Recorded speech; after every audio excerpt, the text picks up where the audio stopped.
H1B, it's lost to the US and then gained to the India because India, a lot of things are happening.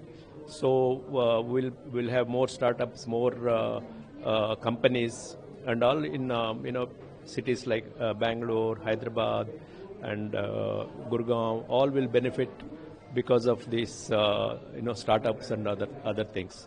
So I think it's a gain to us, and India planning to have Viksit Bharat.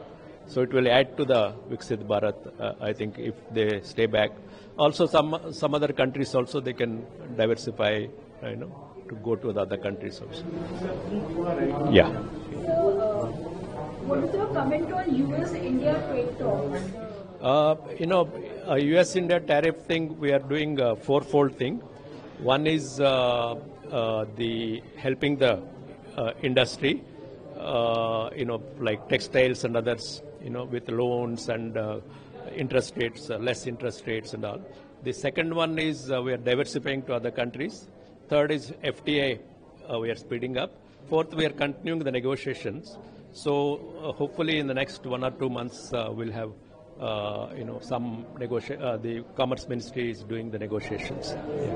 Just to elaborate on the FTA more, what's your reaction on the US, on the UK FTA and on the EU FTA?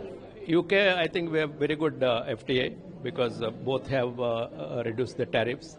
And Europe also, we are going to, negotiations are going on.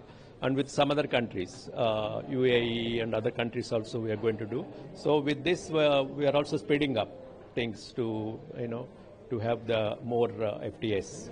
Yeah. So please elaborate on the reaction on the H1B visa, because that's a big concern to all of us Indians that it increase the visa fees. Yeah, I mean, it is for the concerned people, it may be, it may affect them. But overall, I feel that India may benefit if they stay back in India and get the good jobs and other things with, India is also progressing very well.